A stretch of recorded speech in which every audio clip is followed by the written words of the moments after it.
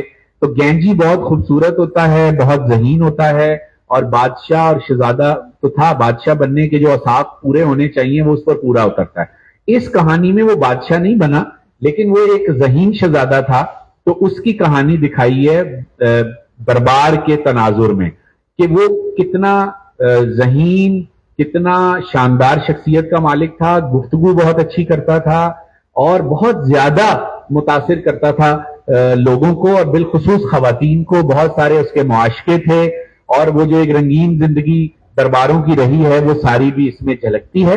لیکن پھر آگے چل کر یہ کہانی جو ہے وہ خیر اور شر، اچھائی اور برائی، نیکی اور بدی، ان تمام استعاروں کو بھی بیان کرتی ہے، اور یہیں آ کے یہ ختم ہوتی ہے.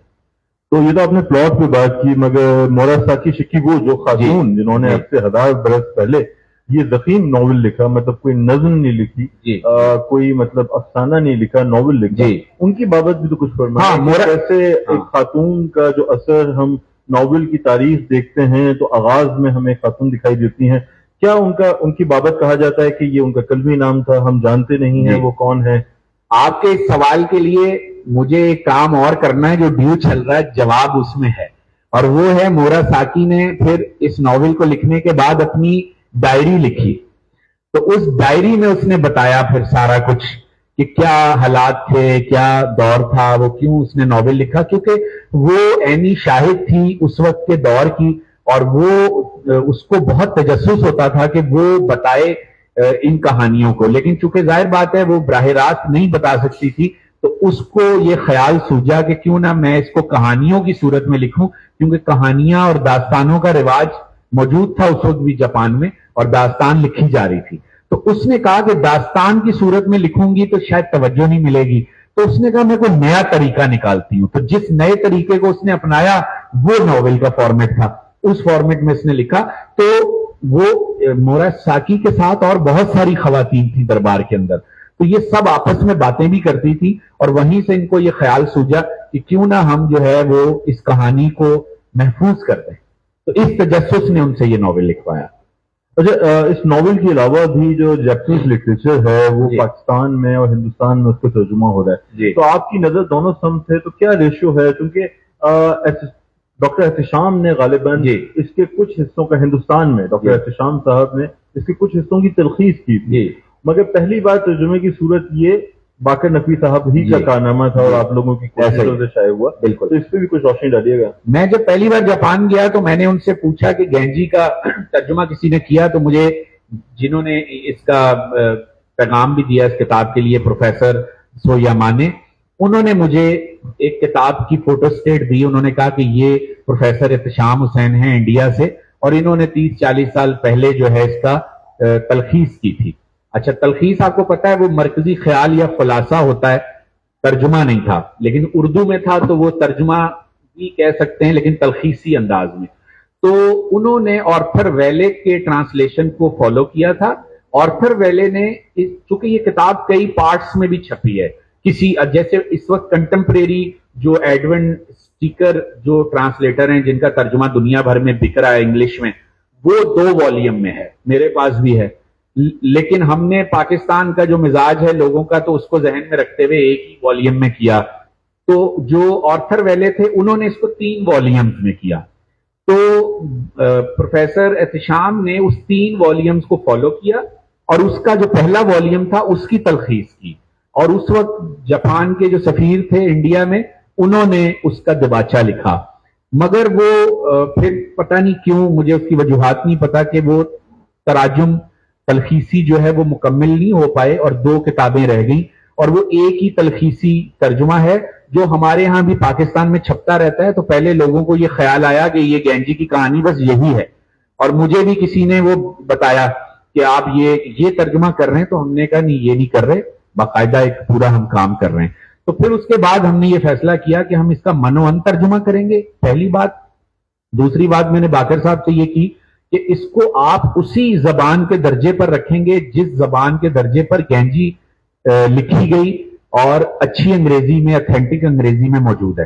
تو ہم نے اردو مولا میں اس کا خیال رکھا, ہم نے اس کی لفظیات پہ کام کیا, میں نے ڈاکٹر رؤف پاریکھ سے کنسلٹنسی لی اس کی زبان کی صحت پر, میں نے مبین مرزا کو اس کا فائنل ورژن دکھایا کہ یہ دیکھ لیں آپ نے چونکہ باقر صاحب کا سارا کام چھاپا ہے تو کیا یہ وہ معیار ہو گیا ہے کہ اب ہم اس کو چھاپیں یا اور اس کو مزید پالش کیا جائے. تو اور پھر ہم نے یہی نہیں کیا, ہم نے ایک کام اور کیا, ہم نے Tokyo university of foreign studies کا جو شعبہ اردو ہے اور اوساکا یونیورسٹی کا جو شعبہ اردو ہے, ان کے جو سربراہان ہیں ان کو یہ مسودہ بھیجا اور انہیں کہا کہ آپ اس کو اوریجنل جاپانی مسودے کے ساتھ رکھ کے پڑھیں اور فیصلہ کریں کہ یہ کتنا صحت مند ترجمہ ہے. تو انہوں نے یہ فریضہ انجام دیا. پھر اس کے بعد جو میرے استاد ہیں انہوں نے ایسومورا صاحب, توشیکازو ایسومورا, جو یہاں سفارتکار بھی رہے, کونسل جنرل بھی رہے اور اردو زبان سے بے حد محبت کرتے ہیں, اور مجھے انہوں نے تیار کیا اس کام کے لیے. تو انہوں نے اس کو حرف بحرف پڑھا اور انہوں نے 1-1.5 سال تک وہ اس کتاب کو پڑھتے رہے, اور پھر ہم نے جا کر اس کتاب کو فائنل کیا. تو بہت حد تک یہ ترجمہ جاپانی زبان سے قریب ترین ہے اور صحت مند ترجمہ ہے. نہیں, بلا شبہ اس کی ضخامت جو ہے اور جتنی اس کی اہمیت ہے اس کے پیش نظر اے آئی سے کوئی مدد نہیں لی ہم نے. اس وقت تو چیٹ جی پی ٹی اور جیمنائز آئے نہیں تھے. تو بہرحال اچھا, یہ ایک مدعا ہے کہ بھئی آپ نے ذکر کیا کہ پاکستان میں یا اردو میں جو جاپنیز لٹریچر ہے اس کا ترجمہ کتنا ہوا, مشاعرے ہوئے, تو یہ بھی تو بتائیے کہ آپ جاپان کا سفر کر چکے ہیں, وہاں اردو کے جو ڈپارٹمنٹس ہیں وہ کیا کر رہے ہیں, کیا پاکستانی ادیبوں کا کام, پاکستانی تخلیق کاروں کا کام وہاں پہنچ رہا ہے, اس کا ترجمہ ہو رہا ہے؟ دیکھیں, جب مجھے اس کام کے لیے چنا گیا تو سچ بات یہ, شروع میں بہت زیادہ کنونس نہیں تھا. میں نے کہا مجھے انہوں نے پھنسا لیا, اچھی نوکری مل گئی ہے تو اب نوکری تو چھوڑنی نہیں. تو یہ والی سوچ کے ساتھ شروع ہوئے تھے.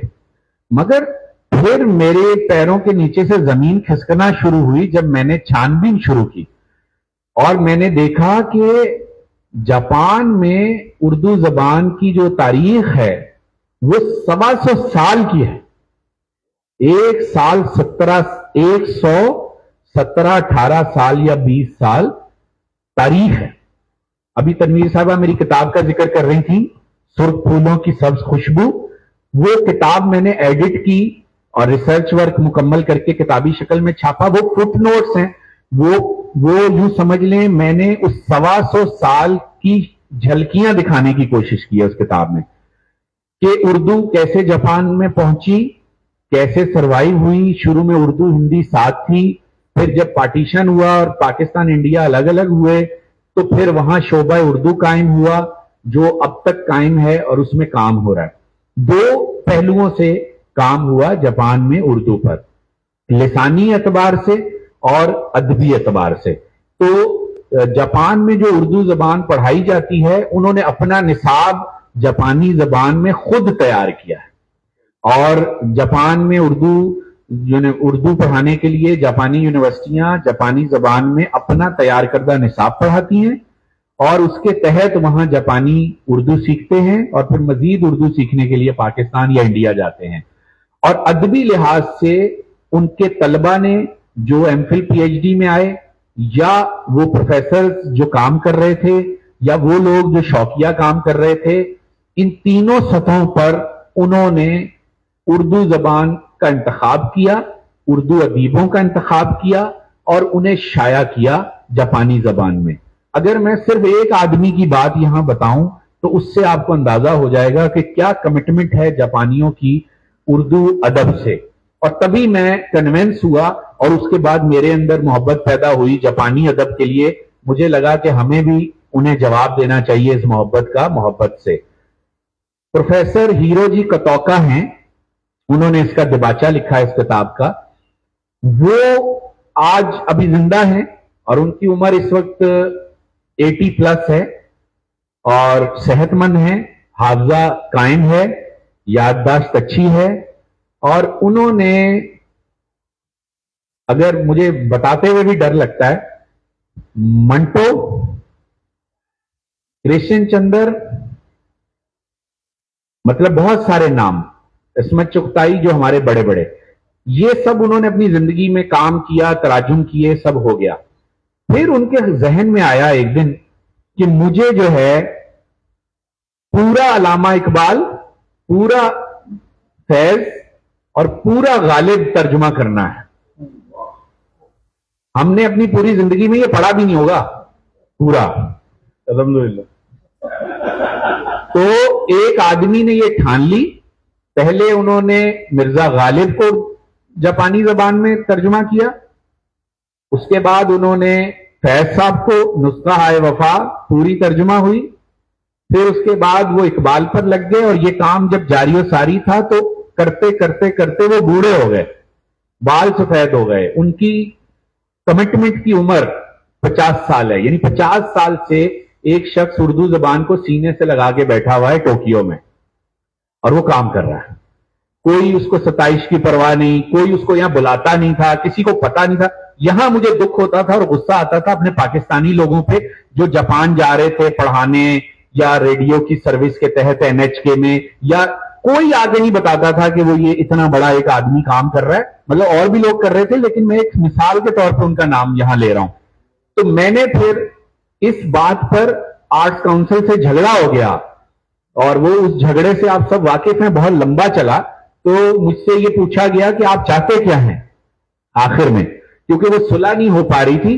تو پھر ایک دن میرے استاد نے مجھے کھانے پہ بلایا، اس وقت وہ کونسل جنرل تھے، اور کھانے کا معمول ہمارا جب بھی میٹنگ کا ہوتا تھا وہ ویکینڈ ہوتا تھا، مگر اس کھانے کی دعوت مجھے ویکینڈ سے ہٹ کے آئی، ویک ڈیز میں. تو وہ خطرے کی علامت تھی، ریڈ فلیگ تھا کہ یہ کیوں کھانے پہ بلا رہے ہیں ویک ڈیز میں. تو جب میں وہاں پہنچا تو وہاں آرٹس کاؤنسل کے نمائندگان موجود تھے. یہاں شاہد صاحب بیٹھے ہوئے ہیں، یہ سارے بیک گراؤنڈ سے واقف ہیں. تو وہاں پھر ہم نے کھانا کھایا ساتھ. تو وہاں انہوں نے پوچھا آپ چاہتے کیا ہیں، تو میں نے کہا اوریجنل لوگوں کو بلائیں عالمی اردو کانفرنس میں، اوریجنل لوگوں کو. ایک آدمی 50 سال سے اردو زبان پہ کام کر رہا ہے، وہ ڈیزرو کرتا ہے، اس کا حق ہے اس کانفرنس پہ. وہ آئے یہاں تھیسس پڑھے. ان کا شکریہ آرٹس کاؤنسل کا کہ انہوں نے اس بات کو تسلیم کیا. اور اب ہم اس کے بعد سے آپ دیکھتے ہیں کہ اب جاپانی اسکالر آتے ہیں اردو کانفرنس میں. تو یہ پہلی بار پھر پروفیسر ہیروجی کتوکا آئے، اور اس میں کوئی شک نہیں، میں آرٹس کاؤنسل کا شکریہ ادا کروں گا کہ انہوں نے وہ پروٹوکول ان کو دیا جو تھا. اصل میں آرٹس کاؤنسل کو پتا بھی تو نہیں تھا.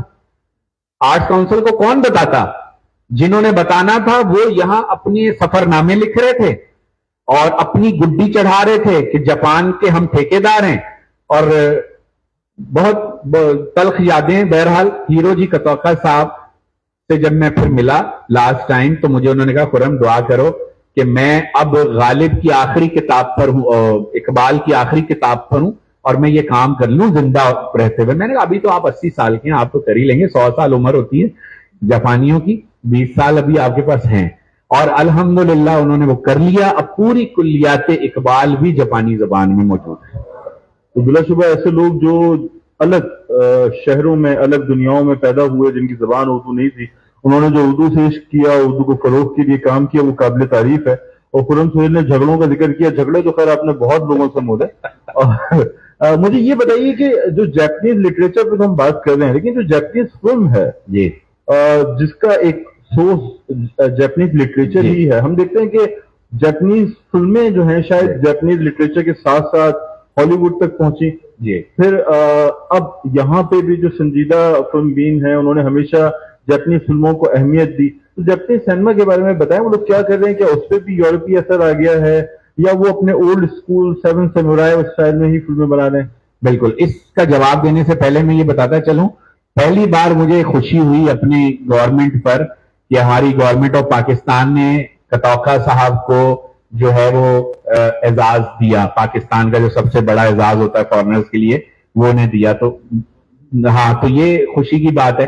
تو لہٰذا اور کتوکا صاحب ابھی کچھ اور بھی کر رہے ہوں گے، میں ان سے پوچھوں گا. یقیناً کوئی نئی خبر آئے گی ہمیں کہ اب انہوں نے کیا کر لیا. تو اس بات کو میں کنکلوڈ کرتے ہوئے یہ بتاؤں کہ ہمارے اردو کے کلاسیکی ادب سے لے کے اور ماڈرن ادب تک، یعنی منشایات تک یا مظہر الاسلام تک، یا آخری میں اور کون سا نام لوں، بانو قدسیہ تک، سارا کام جاپانی زبان میں ترجمہ ہو چکا ہے. سارا کام. تو